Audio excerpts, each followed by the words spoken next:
हरे कृष्णा, राधे राधे दोस्तों। आप सभी पर भगवान विष्णु अपनी कृपा सदैव बनाए रखें। आज की वीडियो में आप जानेंगे कि सर्वपितृ अमावस्या कब है, अमावस्या तिथि कब से प्रारंभ होगी, कब समाप्त होगी और स्नान दान किस दिन किया जाएगा, पितरों का तर्पण का शुभ मुहूर्त क्या रहेगा, सर्वपितृ अमावस्या के दिन क्या करना चाहिए और क्या नहीं करना चाहिए। तो आप सभी लोग वीडियो में बने रहिएगा और यदि आप लोग नए हैं तो चैनल को सब्सक्राइब जरूर कर लीजिएगा। हिंदू धर्म में अमावस्या तिथि का विशेष महत्व होता है। अगर अमावस्या तिथि पितृपक्ष में आती है तो इसका महत्व और अधिक बढ़ जाता है। पितृपक्ष में आने वाली अमावस्या को सर्वपितृ अमावस्या या सर्वपितृ मोक्ष अमावस्या कहा जाता है। यह दिन श्राद्ध पक्ष या पितृपक्ष का आखिरी दिन होता है। सर्वपितृ अमावस्या पर दान, तर्पण, पिंडदान किया जाता है। इस दिन स्नान का भी विशेष महत्व रहता है। मान्यता है कि पितृपक्ष में पड़ने वाली अमावस्या तिथि पर वस्त्र व अन्न आदि चीजों का दान करने से जीवन में सुख, समृद्धि और खुशहाली आती है। कहते हैं कि जो पितर हमारे 16 दिन तक धरती पर रहते हैं तो वो अमावस्या के दिन, सर्वपितृ अमावस्या के दिन पितृ लोग वापस चले जाते हैं। तो जिन भी पितरों का आपने तर्पण नहीं किया है या जिनकी तिथि आपको याद नहीं है, आप भूल गए हैं या फिर छूट गया है, तो अमावस्या तिथि इसीलिए आती है कि आपके भूले जो, अगर आप भूल गए या फिर छूट गया है उनकी तिथि, तो उनका भी तर्पण इस दिन आप कर सकते हैं। उनको मोक्ष की प्राप्ति होती है। तो इस दिन कुछ चीज़ों का दान करना भी आवश्यक होता है। तो आपको सर्वपितृ अमावस्या के दिन किन चीज़ों का दान करना चाहिए? तो इस दिन अन्न का दान विशेष महत्वपूर्ण माना जाता है। ऐसा करने से जीवन में खुशहाली आती है और सुख शांति बनी रहती है। इस दिन आप भोजन का दान कर सकते हैं। इससे पितरों का आशीष प्राप्त होता है और दुखों से छुटकारा मिलता है। इस दिन आप तिल का दान कर सकते हैं। तो सर्वपितृ अमावस्या पर तिल का दान करना अत्यंत शुभ माना जाता है। ऐसा कहते हैं कि तिल दान करने से पितरों को मोक्ष की प्राप्ति होती है। फलों का दान कर सकते हैं, गुड़ का दान कर सकते हैं। ऐसा करने से पितृ जो है तृप्त होते हैं और अपने वंशजों को आशीर्वाद देते हैं। इस प्रकार से आप इन चीज़ों का दान कर सकते हैं। और अमावस्या पर आपको पूजा किस प्रकार से करनी चाहिए, क्या विधि रहेगी पूजा की, तो इसके लिए आपको जो है सुबह जल्दी उठकर आप किसी पवित्र नदी में जाकर भी स्नान कर सकते हैं। यदि आप नहीं जा सकते तो आप घर पर ही पानी ले लें, उसमें थोड़ा सा गंगा जल डाल लें, थोड़े से काले तिल डालकर आप स्नान कर लें। उसके बाद यदि आपने पितरों का तर्पण या पिंडदान नहीं किया है तो आप इस दिन कर सकते हैं। यदि आप भूल गए, आपको तिथि नहीं याद है, तो आप इस दिन कर सकते हैं। तो आपके घर में जो भी आपके पूर्वज हैं उनकी तस्वीर को रखकर उनके सामने दीपक जलाइए और आप जो है उनको फूल माला चढ़ा दीजिए। उसके बाद भोग बनाइए, मतलब कि खाना बना लीजिए आप, जो जो उनको चीज़ें पसंद हैं। सात्विक होना चाहिए भोजन, तामसिक भोजन नहीं होना चाहिए। इस बात का आपको विशेष रूप से ध्यान रखना है। तो भोजन बनाकर उसको आप पत्तों पर निकाल कर अलग अलग जो है गाय, कुत्ता और कौवे को खिला दें। आप किसी ब्राह्मण को बुलाकर भी खिला सकते हैं। कुछ लोगों के यहाँ पितरों के लिए घर के अंदर भोजन जो है नहीं उनको भोग लगाते हैं, तो उनके लिए छत पर आप रख दीजिए, छत की मुंडेर पर रख दीजिए, बाहर रख दीजिए। तो इस तरीके से रखा जाता है। कुछ लोगों के यहाँ लगाया जाता है। तो आपके यहाँ जैसा होता है आप वैसा कर सकते हैं। तो इस प्रकार से आप थोड़ी सी जो है अग्यारी भी डाल सकते हैं, थोड़ा सा उपला जलाकर उस पर भी आप इस तरीके से चढ़ा सकते हैं। तो इस प्रकार से आप पितरों को जो है भोजन अर्पित कर सकते हैं। उसके बाद जल जो है जरूर अर्पित करना चाहिए। तो जल आप दक्षिण दिशा की ओर मुँह करके ही जल में थोड़े से कुश और काले तिल डालकर पितरों को आप जल अर्पित करें। कहते हैं कि इस दिन जो भी पितरों को किया जाता है वो उससे पितरों को मोक्ष की प्राप्ति होती है। तो स्नान दान का विशेष महत्व रहता है। तो इस दिन हो सके जितना से ज़्यादा तो आप दान करें।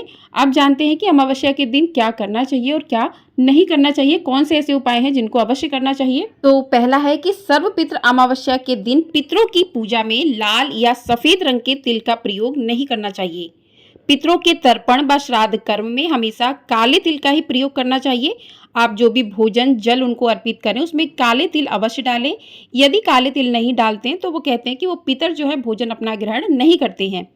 साथ ही ध्यान रखें कि पितरों को हमेशा अंगूठे से जल व अन्न दिया जाता है। पितरों को अन्न जल उंगली से ना दें। दूसरा है कि सर्वपितृ अमावस्या के दिन भूल कर भी स्टील या लोहे के बर्तन का प्रयोग नहीं करना चाहिए। इस दिन आप पीतल के बर्तनों का प्रयोग कर सकते हैं।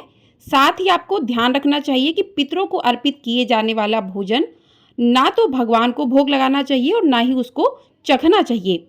पितरों को जो भी भोजन बनाया जाए उसको चखना नहीं चाहिए। आपको सबसे पहले भोजन बनाएं और पितरों के लिए ही निकालें। सर्वपित्र अमावस्या के दिन भूल भूल कर भी ग्रह कलेश नहीं करना चाहिए। ऐसा करने से भी पितर नाराज होकर चले जाते हैं। तो इस दिन पितर परिजनों से विदा लेते हैं, इसलिए उनके सम्मान में आपसी प्रेम बनाए रखना चाहिए। साथ ही ध्यान रखें कि श्राद्ध में चना, मसूर, जीरा, काला नमक, बासी, अपवित्र फल का प्रयोग भी नहीं करना चाहिए। सर्वपित्र अमावस्या के दिन भूल कर भी झूठ नहीं बोलना चाहिए। सट्टा, वाद विवाद करना, छल कपट करना, चोरी या अनैतिक कार्य करने से बचना चाहिए। ऐसा करने से पितर नाराज हो जाते हैं और जीवन में कई तरह की समस्याओं का सामना करना पड़ता है। सर्वपित्र अमावस्या के दिन भूल कर भी मांस मदिरा का सेवन न करें। पितरों को बहुत पवित्र माना जाता है, इसलिए ऐसा बताया जाता है कि उन्हें मांस मदिरा का सेवन करने वालों से घृणा हो जाती है। यह पितृ दोष का कारण भी बन सकता है। तो इस दिन जो है मांस मदिरा का सेवन बिल्कुल भी नहीं करना चाहिए। तो सर्वपित्र अमावस्या के दिन जो भी व्यक्ति अगर आपके घर पर आता है दक्षिणा लेने के लिए, तो उसे आप खाली हाथ नहीं लौटाना चाहिए। आप जितना दान या दक्षिणा देने में समर्थ हैं उतना अवश्य दें। और साथ ही इस बात का विशेष रूप से ध्यान रखें कि अगर इस दिन आपके घर कोई भूखा व्यक्ति खाना मांगने आता है तो उसे खाने के लिए बिल्कुल भी मना नहीं करना चाहिए। ऐसे व्यक्ति को खाना खिलाएं और चावल आटा आप दान कर सकते हैं। सर्वपित्र अमावस्या के दिन किसी के साथ अन्याय ना करें, चाहे कोई इंसान हो या जानवर। उसके साथ बदसलूकी या हिंसा का व्यवहार नहीं करना चाहिए। माना जाता है कि विशेष रूप से सर्वपित्र अमावस्या के दिन ऐसा करने से घर में पितृदोष लगता है। सड़क पर चलते हुए कुत्तों को भी लात नहीं मारनी चाहिए। सर्वपित्र अमावस्या के दिन ऐसा करना आपको पितृदोष के प्रकोपों की ओर खींचता है। अब जानते हैं कि कुछ महिलाओं का है कि बाल इस दिन धोएं या ना धोएं, क्योंकि अगले दिन गुरुवार पड़ रहा है, नवरात्रि का प्रारंभ है। तो आपको बता दें कि जिन लोगों ने अमावस्या का पूरे 16 दिन जो है नियम से पालन किया है, बिल्कुल भी बालों में कंघी नहीं डाली है, बालों को नहीं धोया है, तो इस दिन वो बाल धो सकते हैं। वैसे अमावस्या को महिलाएं बाल नहीं धोती हैं, लेकिन यदि आपने पूरे नियमों का पालन किया है तो इस दिन आप जो भी श्राद्ध कर्म करने के बाद जो है हो जाए उसके बाद बाल धो लें। लेकिन कुछ जगह महिलाएं सुबह ही बाल धो लेती हैं। तो अगर आपने इस दिन बाल नहीं धुले हैं तो आप नवरात्रि के दिन, क्योंकि बाढ़ से बड़ा होता है त्यौहार, तो इस दिन आप सूर्योदय से पहले ही अपने बाल धुल लें प्रतिपदा तिथि पर।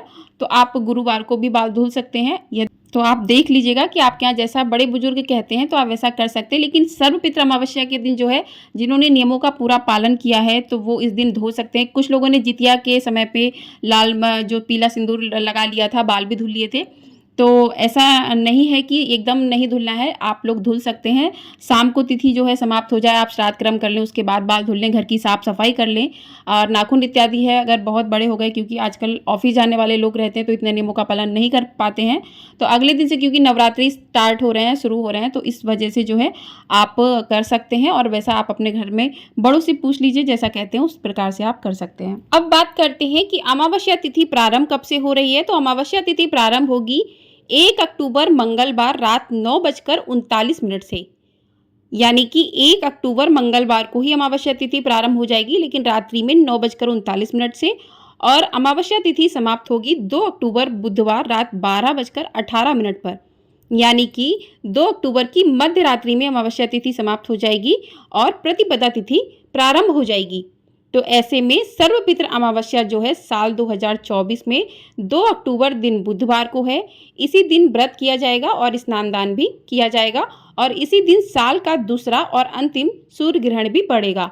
तो इसकी जानकारी आपको हमारे चैनल पर मिल जाएगी, तो उसे भी जरूर देखिएगा। 2 अक्टूबर को सूर्योदय होगा सुबह 6:15 पर और सूर्यास्त होगा शाम 6:06 पर। ब्रह्म मुहूर्त रहेगा सुबह 4:46 से लेकर 5:34 तक। और पितरों के लिए निमित्त तर्पण जो है सुबह 11:46 से लेकर 12:34 तक का रहेगा, क्योंकि पितरों का तर्पण जो है वो दोपहर के समय ही किया जाता है। तो 11:46 से 12:34 तक का समय रहेगा पितरों के तर्पण का। और स्नान आपको करना है, स्नान दान, तो स्नान दान ब्रह्म मुहूर्त में आप कर सकते हैं 4:46 से लेकर 5:34 तक। राहु काल इस दिन रहेगा दोपहर 12:10 से लेकर 1:39 तक। तो राहु काल में कोई भी शुभ काम नहीं किया जाता है, तो इस बात का भी विशेष रूप से ध्यान रखिएगा। अब जान लेते हैं कि इस दिन आपको करना क्या चाहिए। तो सर्वपित्र अमावस्या के दिन पितरों को प्रसन्न करने के लिए तर्पण और श्राद्ध करने का विशेष महत्व बताया गया है। साथ ही इस दिन पितरों के नाम का दान भी अवश्य करना चाहिए। इस दिन गाय, कुत्ते, बिल्ली, कौवे, चींटी को अवश्य भोजन कराना चाहिए। कहते हैं ऐसा करने से पितृ प्रसन्न होते हैं और सभी कार्य संपन्न होते हैं, क्योंकि पितर जो हैं स्वयं तो आके ग्रहण नहीं करते, तो वो इन सभी रूपों में ही आकर भोजन ग्रहण करते हैं। सर्वपित्र अमावस्या के दिन शाम के समय घर के दक्षिण दिशा में एक दीपक जलाना चाहिए। इसके बाद घर के मेन गेट के दोनों ओर दीपक रखना चाहिए। दीप जलाकर पितरों से जाने अनजाने हुई गलतियों की माफी मांगनी चाहिए और साथ ही एक दोने में भोजन की कुछ चीजें रखकर आप अपने दरवाजे के पास रख दें या फिर आप छत की मुडेर पर भी रख सकते हैं। सर्वपित्र अमावस्या की शाम को ही सभी पितृगण जो हैं अपने पितृलोक वापस चले जाते हैं। ऐसा करने से पितरों का आशीर्वाद बना रहता है और कभी भी किसी चीज की कमी नहीं होती है। तो सर्वपित्र अमावस्या के दिन श्राद्ध कर्म के लिए बनाए गए भोजन से पंचवली के लिए भोजन अवश्य निकालना चाहिए। पंचवली अर्थात गाय, कुत्ते, कौवा, देव, चींटियां, इनके लिए भोजन का कुछ अंश निकालकर देना चाहिए। इसके बाद शाम के समय दक्षिणाभिमुख होकर पितरों को पितृ तर्पण करना चाहिए। ऐसा करने से पितृ प्रसन्न होकर आशीर्वाद देते हैं। शास्त्रों में भी कहा गया है कि पितरों के प्रसन्न होने पर देवतागण भी प्रसन्न होते हैं। सर्वपित्र अमावस्या के दिन पीपल में पितरों का वास माना जाता है, इसलिए इस दिन पीपल के पेड़ पर कच्ची लस्सी, चीनी, चावल, दूध, जल, काले तिल, फूल अर्पित करें और ओम पितृभ्याय नमः इस मंत्र का जाप करते हुए 11 परिक्रमा करें। इसके बाद पितृ सूक्त का पाठ करें।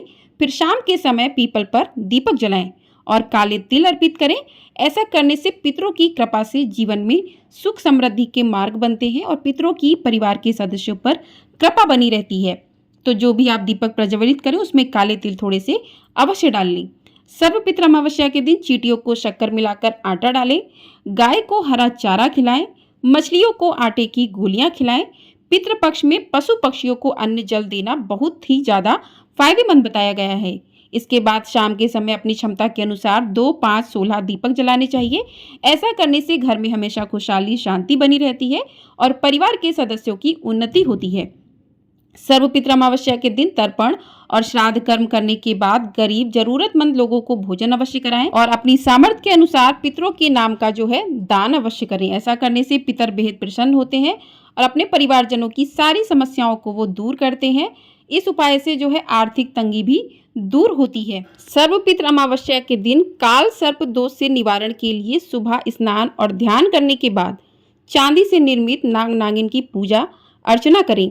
इसके बाद उनको सफेद फूल के साथ बहते हुए जल में प्रवाहित कर दें। ऐसा करने से काल सर्प दोष के अशुभ प्रभाव में कमी आती है और लक्ष्य की ओर आगे बढ़ते हैं। पितृपक्ष की अमावस्या के दिन बबूल के पेड़ के नीचे पितरों के लिए भोजन रखें। साथ ही कच्चा दूध, 2 लौंग, थोड़े बतासे और काले तिल पितरों को अर्पित करें। तो इस प्रकार से करने से नौकरी या व्यापार के साथ जीवन में चल रही सभी समस्याओं से छुटकारा मिलता है, नकारात्मक शक्तियां दूर होती हैं। तो आपको ये जानकारी पसंद आई है तो आप वीडियो को लाइक, शेयर और चैनल पर पहली बार आए हैं तो चैनल को सब्सक्राइब जरूर कर दीजिएगा। तो सर्वपित्र अमावस्या बहुत ही विशेष मानी जाती है। इस दिन आप इन उपायों को करके अपने घर में सुख शांति ला सकते हैं, काल सर्प दोष को हटा सकते हैं, पितृ दोष से छुटकारा पा सकते हैं। तो इस प्रकार के उपाय आप कर सकते हैं। पितरों का आशीर्वाद जिस घर पर होता है वो घर फलीभूत होता है और जिन घर पर पितरों का आशीर्वाद नहीं होता है उन घर से देवता भी रुष्ट होते हैं। जिस घर पर पितरों का आशीर्वाद बना रहता है उस घर पर देवी देवता भी अपना आशीर्वाद बनाए रखते हैं। तो इस दिन आप इन नियमों का पालन करना चाहिए। इस चीज़ों को, कुछ चीज़ों को नहीं करना चाहिए। तो आपको आशा करती हूँ कि आपको सारी जानकारी मिल गई होगी। आपको हमारे चैनल पर नवरात्रि से जुड़ी सारी ही वीडियो मिलेंगी, तो आप लोग चैनल को सब्सक्राइब जरूर कर लीजिएगा, बेल आइकन प्रेस कर दीजिएगा जिससे आपको मेरी आने वाली वीडियो तुरंत ही मिल सके और ढेर सारा अपना प्यार अवश्य दीजिएगा। जय श्री कृष्णा, राधे राधे दोस्तों।